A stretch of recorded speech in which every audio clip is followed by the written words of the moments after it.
Or go, did any certain literary examples get you involved in this field or spark your interest? I was actually thinking that I wanted to write the game because of the limitations I found through literature. So and especially teaching literature. Yeah. Teaching literature, when you read a book, you assume that you identify with the perspective that other people identify with. And speaking as a person of color, when I started teaching literature, especially when I started teaching works that had been written by or about people of color, I was very shocked by how my students would read these texts in a really, really, really different way than I would assume they would have read them. And even though literature and film are very, very moving ways of getting people to identify and empathize with different points of view, you can always say, well, that's just not part of my experience. I don't identify with that. Well, maybe some people have those lives, but this is not part of a real everyday life.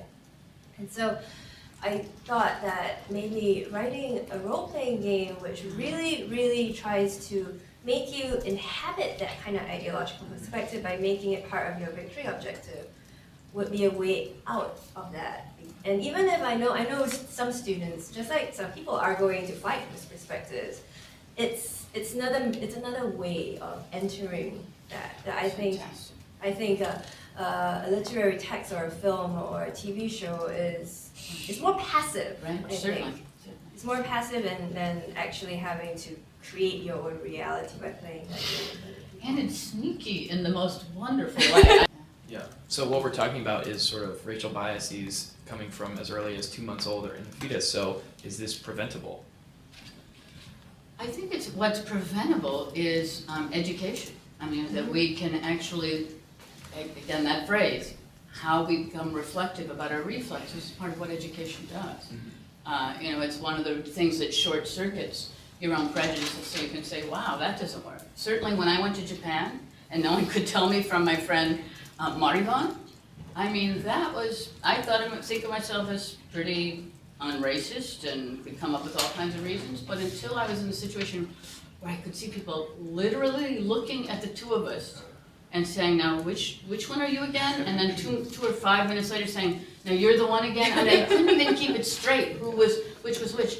It made me rethink my own racial views in such a more profound way. And I think that's why we read literature, to identify with characters who aren't like ourselves, and to get to see that perspective, looking back at us. It's why we play a game. It's why we try to be in educational situations that don't just mirror our world. On the flip side of this, and this is something that race theory talks about a lot, is if you're not reflective about your reflexes, you're vulnerable. Yes. You're vulnerable to them in all kinds of situations. We live in a global world that is complex and not a white world anymore.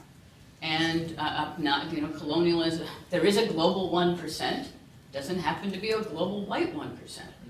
What that means to you to live in a world where people in very powerful positions don't reflect your race, I think helps to contest, deconstruct, undermine your prejudices. But sometimes it's a painful process. Sometimes it really is a process where you have to go very deep and say, where did that come from? And what are these reflexes I have that I don't want to have?